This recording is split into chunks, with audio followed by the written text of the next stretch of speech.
మద్యం కుంభకోణం కేసులో ప్రాథమిక అభియోగ పత్రం దాఖలు చేసిన సిట్ అందులో పలుచోట్ల మాజీ ముఖ్యమంత్రి జగన్ పేరును ప్రస్తావించింది. దోపిడీకి వీలుగా నూతన మద్యం విధానం రూపకల్పన సహా పలు అంశాల్లో మాజీ సీఎం పేరును సిట్ ప్రస్తావించింది. అలాగే కొత్తగా మరో 8 మందిని నిందితులుగా చేర్చింది. 16 మంది పాత్రపై అభియోగాలు మోపింది. మొత్తం 305 పేజీలతో దాఖలు చేసిన అభియోగ పత్రంలో వేల కొద్దీ అనుబంధ పత్రాలు, మనీ ట్రయల్ వివరాలను సిట్ పొందుపరిచింది.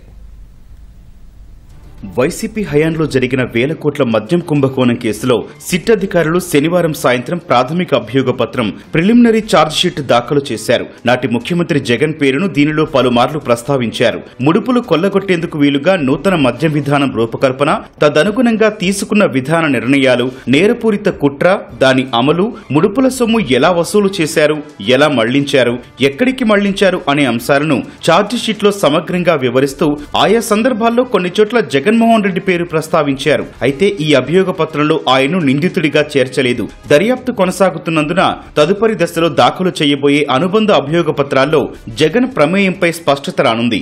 305 పేజీల అభియోగ పత్రాన్ని కోర్టులో వేశారు.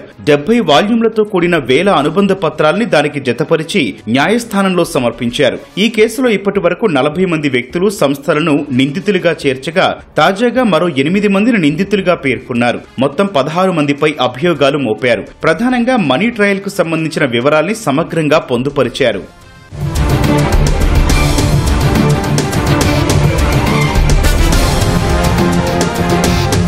దోపిడీకి వీలుగా నూతన మద్యం విధానం రూపకల్పన కోసం ప్రైవేటు వ్యక్తుల నివాసాల్లో జరిగిన సమావేశాల్ని సిట్ ఇందులో ప్రస్తావించింది. ఆయా భేటీల్లో పాల్గొన్న వ్యక్తులు, ముడుపుల వసూళ్లపై జరిగిన నిర్ణయాలు, తదనుగుణంగా మద్యం సరఫరా ఆర్డర్ల జారీ వ్యవస్థలో పారదర్శకతకు తిలోదకాలివ్వటం తదితర అంశాలన్నింటినీ పేర్కొంది. మద్యం సరఫరా ఆర్డర్లు దక్కించుకున్న కంపెనీలు, డిస్టిలరీల నుంచి ప్రతి నెల 50 నుంచి 60 కోట్లు ఎలా వసూలు చేసేవారు, అందులో ఎవరెవరు భాగస్వామ్యులయ్యారు, ఈ ముడుపుల సొమ్ము ఎక్కడ నిల్వ చేశారు, ఏ డొల్ల కంపెనీలోకి మళ్లించారు అనే వివరాలు పొందుపరిచారు. బంగారం కొనుగోలు, డొల్ల కంపెనీలు, స్థిరాస్తి కంపెనీల ఖాతాల్ని అడ్డం పెట్టుకుని ముడుపులు తీసుకున్న తీరును అభియోగ పత్రంలో వివరించారు. ముంబై, ఢిల్లీ కేంద్రాలుగా ఉన్న కంపెనీల నుంచి జరిగిన లావాదేవీల్ని ప్రస్తావించారు.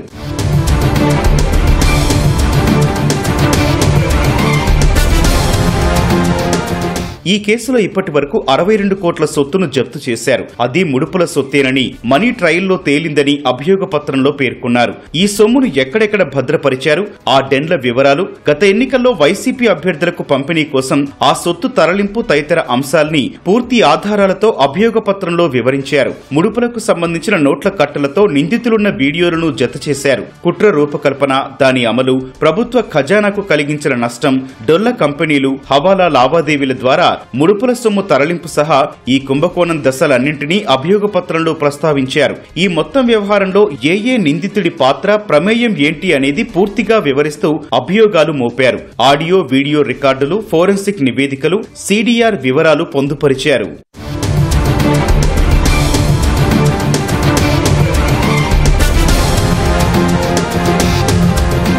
ప్రాథమిక అభియోగ పత్రంలో కొత్తగా మరో 8 మందిని నిందితులుగా చేర్చగా వీరిలో ముప్పిడి అనిరుద్ధ్ రెడ్డి, బొల్లారం శివకుమార్, సైమన్ ప్రసన్, రాజీవ్ ప్రతాప్, కొమ్మారెడ్డి అవినాష్ రెడ్డి, సైమన్ ప్రసన్ బావమరిది మోహన్ కుమార్, ముప్పిడి అనిరుద్ధ్ రెడ్డి బావమరిది అనిల్ కుమార్ రెడ్డి, ఈశ్వర్ కిరణ్ కుమార్ రెడ్డి స్నేహితుడు, ఐఐటి పూర్వ విద్యార్థి సుజల్ బెహరున్లు ఉన్నారు. వీరిలో ఎక్కువ మంది మద్యం ముడుపుల వసూళ్ల నెట్వర్క్ లో పాత్రధారులు, ముడుపుల సొమ్ము భద్రపరిచిన డెండ్లలోని సొత్తు హ్యాండ్లర్లే ఉన్నారు. ప్రధాన నిందితుడు రెడ్డి, మరో నిందితుడు ఈశ్వర్ కిరణ్ కుమార్ రెడ్డిల ప్రతినిధులుగా వీరు ఈ కుంభకోణంలో కీలకంగా వ్యవహరించారని సిట్ తెలిపింది. వీరిలో కొంతమంది ఇప్పటికే విదేశాలకు పారిపోయారు. పలువురు దుబాయ్లో, ఒకరిద్దరు అమెరికాలో ఉన్నట్లు సిట్ గుర్తించింది. ఈ కుంభకోణంలో వీరి పాత్ర, ప్రమేయం గురించి ప్రాథమిక అభియోగ పత్రంలో సమగ్రంగా ప్రస్తావించింది. మద్యం కుంభకోణంపై గతేడాది కేసు నమోదు చేసిన సిఐడి దర్యాప్తు కోసం ఈ ఏడాది ఫిబ్రవరి 5న విజయవాడ సిపి ఎస్వి రాజశేఖర్ బాబు ఆధ్వర్యంలో ప్రభుత్వం సిట్ ఏర్పాటు చేసింది. 5 నెలల్లోనే కేసును కొలిక్కి తెచ్చింది.